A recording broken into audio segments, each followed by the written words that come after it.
नमो भगवते वासुदेवाय. राम कृष्ण हरी. माझ्या प्रिय श्रद्धाळू श्रोते हो आणि भगवत भक्तांनो, आज आपण एका अशा विषयावर चिंतन करणार आहोत जो तुमच्या आणि माझ्या, आपल्या सर्वांच्या जीवनाशी अत्यंत खोलवर जोडलेला आहे. आपण रोजच्या जगण्यात अनेकदा पाप आणि पुण्याच्या गोष्टी करतो. अरे, हे करू नको, पाप लागेल, किंवा ते काम कर, तुला पुण्य मिळेल, असे आपण लहानांना सांगत असतो. आपण मंदिरात जातो, उपवास करतो, दानधर्म करतो, कारण आपल्याला भीती असते की आपल्या हातून काही चूक झाली असेल तर देवाने आपल्याला क्षमा करावी. पण कधी तुम्ही विचार केला आहे का की या सृष्टीचा पालन करता साक्षात भगवान श्री विष्णू यांच्या दृष्टीने सर्वात मोठे पाप कोणते असेल? ब्रह्महत्या, गोहत्या, चोरी की आणखी काही? अशी कोणती चूक आहे जी एकदा माणसाकडून घडली तर त्याला या त्रिभुवनात कुठेही माफी मिळत नाही? त्याला साक्षात यमराज सुद्धा आपल्या दारात उभी करत नाहीत. आजची कथा ही केवळ एक पुराण कथा नाही, तर तो एक आरसा आहे. ही कथा ऐकताना तुम्हाला कदाचित रडू येईल, कदाचित राग येईल आणि कदाचित तुम्ही अंतर्मुख होऊन विचार कराल. त्यामुळे माझी तुम्हाला एक कळकळीची विनंती आहे, आजची ही कथा अर्ध्यावर सोडू नका. कारण ज्या प्रश्नाचे उत्तर आज आपण शोधणार आहोत ते कदाचित तुमचे आयुष्य बदलू शकते. हे 50 ते 60 मिनिटाचे चिंतन तुमचे मन निर्मळ करेल याची मला खात्री आहे. चला तर मग मनोमन त्या पांडुरंगाला नमन करूया आणि वैकुंठाच्या दिशेने प्रस्थान करूया. फार जुनी गोष्ट आहे. प्रसंग आहे साक्षात वैकुंठातला. वैकुंठ म्हणजे जिथे कसलेही कुंठ, दुःख नाही असे स्थान. सोन्या मोत्यांनी मढवलेले ते भव्य प्रासाद, कल्पवृक्षांची सावली आणि हवेत असलेला तो मंद सुवास. तिथे शेषनागाच्या शय्येवर जगाचे मालक भगवान श्री विष्णू आरामात पहुडले होते. त्यांचे ते निळसर रूप, गळ्यात वैजयंती माळ, डोक्यावर मोरपीस आणि चेहऱ्यावर ते विश्वाला मोहून टाकणारे स्मितहास्य. त्यांच्या पायाशी बसून माता लक्ष्मी त्यांची सेवा करत होत्या. सर्व काही शांत आणि प्रसन्न होते. तेवढ्यात तिथे एका वाद्याचा सुरेल आवाज घुमू लागला. नारायण, नारायण, नारायण. होय, ते दुसरे तिसरे कोणी नसून देवांचे लाडके भक्त देवर्षी नारद मुनी होते. हातात वीणा, मुखात भगवंताचे नाम आणि चेहऱ्यावर नेहमीची ती जिज्ञासा. नारद मुनी त्रिलोकात कुठेही जाऊ शकतात, त्यांना कोणीही अडवत नाही. ते धावतच प्रभूंच्या चरणाशी आले आणि त्यांनी साष्टांग नमस्कार घातला. भगवंत हसले आणि म्हणाले, ये नारदा, आज अचानक माझी आठवण कशी झाली? पृथ्वीवर सर्व कुशल तर आहे ना? मानवाचे कल्याण तर होत आहे ना? नारद मुनी उभे राहिले, पण त्यांच्या चेहऱ्यावर आज नेहमीचा आनंद नव्हता. थोडी चिंता दिसत होती. ते म्हणाले, प्रभू, मी आत्ताच पृथ्वी लोकावरून येत आहे. तिथे मी विचित्र गोष्टी पाहिल्या. कलियुगाचा प्रभाव वाढतोय. माणसं एकमेकांशी भांडत आहेत, स्वार्थासाठी नाती तोडत आहेत. हे पाहून माझ्या मनात एक प्रश्न निर्माण झाला आहे. देवा, तुमच्या मते या जगात सर्वात मोठे पाप कोणते? भगवंत विष्णूंनी नारदांकडे पाहिले. त्यांचा प्रश्न साधा होता, पण त्याचे उत्तर खूप खोल होते. नारद पुढे म्हणाले, देवा, शास्त्रात अनेक पापे सांगितली आहेत. कोणी म्हणतं खोटं बोलणं पाप आहे, कोणी म्हणतं हिंसा करणं पाप आहे. पण असं एक पाप सांगा ज्याला तुमच्या दरबारात अजिबात माफी नाही, ज्याला प्रायश्चित्तच नाही. भगवान विष्णू गंभीर झाले. ते उठून बसले आणि त्यांनी नारदांना एक अशी कथा सांगितली जी आजही आपल्या काळजाचा थरकाप उडवते. ती कथा होती एका कृतज्ञ माणसाची आणि एका धर्मात्मा पक्षाची. भगवान म्हणाले, नारदा, लक्षपूर्वक ऐक. ब्रह्महत्या, सुरापान, चोरी या सर्व पापांना काही ना काही प्रायश्चित्त ऋषीमुनींनी सांगितले आहे. माणूस गंगा स्नान करून किंवा कठोर तपश्चर्या करून यातून मुक्त होऊ शकतो. पण कृतज्ञता म्हणजे केलेल्या उपकाराची जाणीव न ठेवणे, हे असे पाप आहे ज्याला या जगात किंवा त्या जगात कुठेही माफी नाही. याचे स्पष्टीकरण देण्यासाठी भगवंतांनी महाभारताच्या शांती पर्वातील एक प्रसंग सांगितला. फार वर्षांपूर्वीची गोष्ट आहे. एका घनदाट अरण्यात एक ब्राह्मण राहत होता. त्याचे नाव होते गौतम. आता तुम्ही म्हणाल, ब्राह्मण म्हणजे तर ज्ञानी, संयमी आणि सात्विक असायला हवा. पण हा गौतम तसा नव्हता. जन्माने ब्राह्मण असूनही त्याचे वागणे, बोलणे आणि जगणे अतिशय तामसी होते. त्याला वेदांचे ज्ञान नव्हते, ना त्याला देवाची भक्ती होती. त्याचे मन नेहमी वाईट विचारांनी भरलेले असे. आपली बुद्धी आणि आपला धर्म विसरून तो एका व्याधासारखा वागू लागला होता. तो प्राण्यांची शिकार करायचा आणि आपले पोट भरायचा. हळूहळू त्याची परिस्थिती इतकी बिकट झाली की त्याला खायलाही मिळेनासे झाले. भुकेने व्याकुळ होऊन तो अन्नाच्या शोधात देशाटन करू लागला. भटकत भटकत तो एका अशा अरण्यात पोचला जे अत्यंत भयावह होते, पण त्याचवेळी निसर्गाने समृद्ध होते. चालून चालून त्याचे पाय दुखू लागले होते. पोटात अन्नाचा कण नव्हता. घसा कोरडा पडला होता. संध्याकाळची वेळ झाली होती. सूर्यदेव मावळतीला गेले होते आणि जंगलात अंधार पसरू लागला होता. गौतम विचार करू लागला, आजचा दिवसही असाच जाणार का? मला आज रात्री उपाशीच झोपावे लागेल का? आणि या जंगलात हिंस्त्र श्वापदांनी मला खाल्ले तर? अशा विवंचनेत असताना त्याला एक प्रचंड वडाचे झाड दिसले. ते झाड इतके विशाल होते की जणू काही त्या अरण्याचा तो राजाच होता. त्या झाडाच्या फांद्यांवर हजारो पक्षी आश्रयाला आले होते. गौतमाने विचार केला, आजची रात्र या झाडाखालीच काढणे योग्य ठरेल. तो त्या झाडाखाली जाऊन बसला. पण नियतीचा खेळ बघा. त्या झाडावर एक अद्भुत पक्षी राहत होता. तो काही साधासुधा पक्षी नव्हता. तो बगड्यांच्या कुळातील राजा होता. त्याचे नाव होते राजधर्म. हा राजधर्म पक्षी साक्षात ब्रह्मदेवाचा पुत्र कश्यप ऋषी यांच्या कुळातील होता. त्याचे आचरण एखाद्या संतासारखे होते. तो अत्यंत ज्ञानी, दयाळे आणि परोपकारी होता. जेव्हा राजधर्माने आपल्या झाडाखाली एका अतिथीला आलेले पाहिले तेव्हा त्याला खूप आनंद झाला. पक्षी असूनही त्याला अतिथी देवो भव या मंत्राचा अर्थ माहीत होता. राजधर्म पक्षी आपल्या घरट्यातून खाली उतरला. त्याचे रूप विशाल आणि तेजस्वी होते. त्याने गौतमाला मानवी भाषेत विचारले, हे विप्रा, आपण कोण आहात? या घोर अरण्यात आपण असे एकटे आणि थकलेले का दिसत आहात? मी या वडाच्या झाडावर राहणारा राजधर्म नावाचा पक्षी आहे. आपण माझे अतिथी आहात. कृपया सांगा, मी आपली काय सेवा करू शकतो? एका पक्षाला माणसासारखे बोलताना पाहून गौतमाला आश्चर्य वाटले, पण भूकेमुळे त्याला कशाचेच भान नव्हते. तो म्हणाला, हे पक्षी राजा, मी एक वाट चुकलेला ब्राह्मण आहे. मी खूप भुकेला आहे आणि थकलो आहे. मला फक्त आजच्या रात्रीपुरता आश्रय आणि काही अन्नाची सोय हवी आहे. राजधर्माला त्याची दया आली. पहा, सज्जन लोक कधीही जात, धर्म किंवा समोरच्याची लायकी पाहत नाहीत. ते फक्त त्याचे दुःख पाहतात. राजधर्माने क्षणाचाही विलंब न लावता गौतमाचे स्वागत केले. त्याने वडाच्या मोठ्या पानांवर गंगेच्या काठची सुगंधी वाळू पसरली आणि गौतमाला बसायला आसन दिले. जंगलातून गोळा केलेली गोड फळे आणि जवळच्या सरोवरातून पकडलेले उत्तम प्रतीचे मासे त्याने गौतमाच्या समोर ठेवले. एका ब्राह्मणाने मासे खाणे हे तसे धर्माला धरून नव्हते, पण गौतम तर आधीच भ्रष्ट झालेला होता. त्याने ते मासे आणि फळे अधाशासारखी खाल्ली. त्याची भूक शमली. राजधर्माने आपल्या पंखांनी वारा घालून त्याचा थकवा दूर केला. थंडी वाजू नये म्हणून त्याने वाळलेल्या काड्या गोळा केल्या आणि तिथे अग्नी प्रज्वलित करून दिला. गौतमाचे पोट भरले, अंगात ऊब आली आणि त्याला सुरक्षित वाटू लागले. राजधर्म त्याच्याशी गप्पा मारू लागला. त्याने त्याला ईश्वराच्या, नीतीच्या आणि धर्माच्या गोष्टी सांगितल्या. तो पक्षी म्हणाला, हे ब्राह्मणा, तू काळजी करू नकोस. उद्या सकाळी मी तुला इथून बाहेर पडण्याचा मार्ग दाखवेन आणि तुझ्या पुढच्या प्रवासासाठी काही धनही देईन, जेणेकरून तुला पुन्हा दारिद्र्य भोगावे लागणार नाही. केवढा हा मोठेपणा!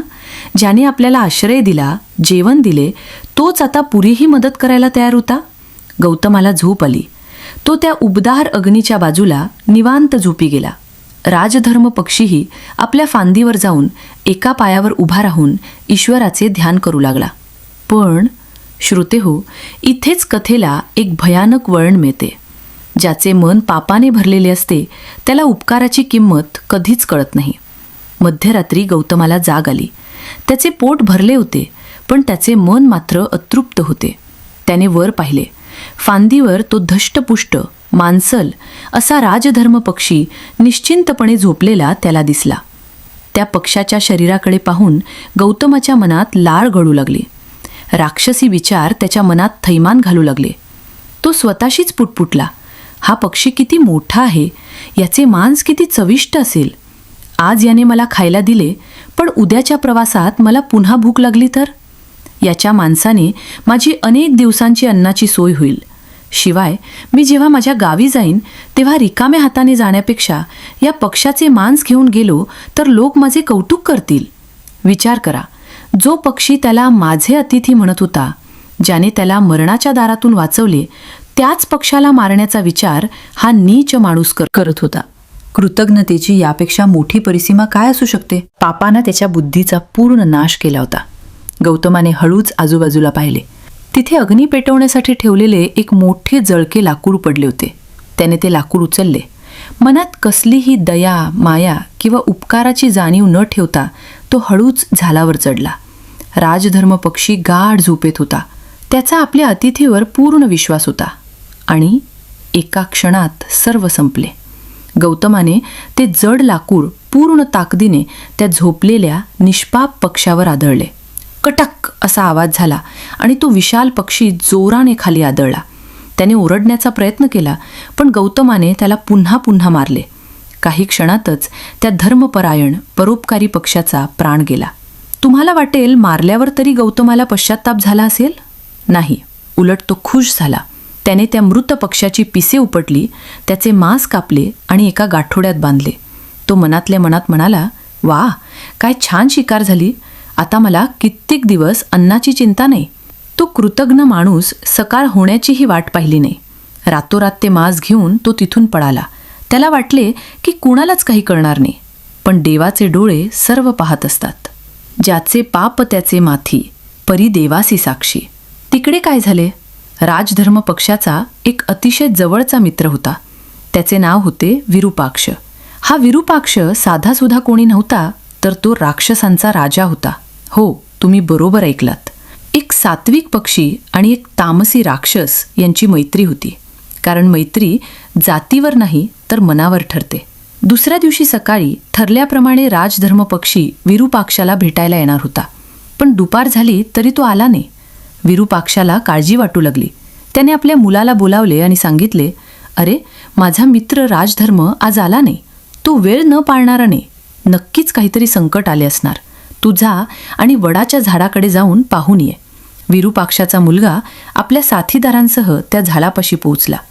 तिथे त्यांना जे दृश्य दिसले त्याने त्यांची मतीच कुंठित झाली. झाडाखाली रक्ताचे डाग पडले होते. अर्धवट जळलेले लाकूड पडले होते आणि सगळीकडे राजधर्माची पिसे विखुरलेली होती.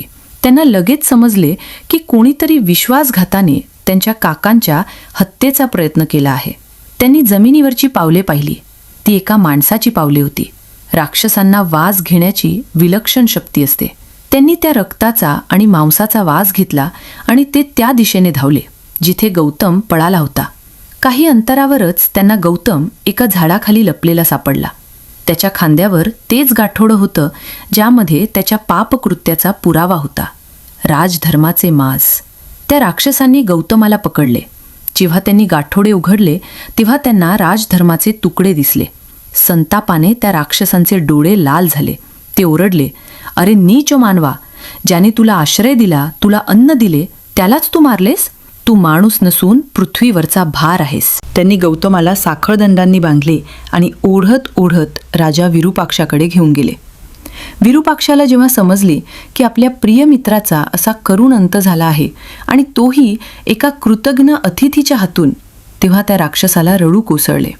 त्याने आपले मित्रप्रेम व्यक्त करत टाहो फोडला. मग त्याने गौतमाकडे पाहिले.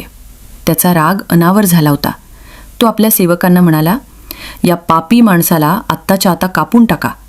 याचे मांस तुम्ही सर्वजण मिळून खाऊन टाका. अशा दुष्टाला जिवंत राहण्याचा अधिकार नाही.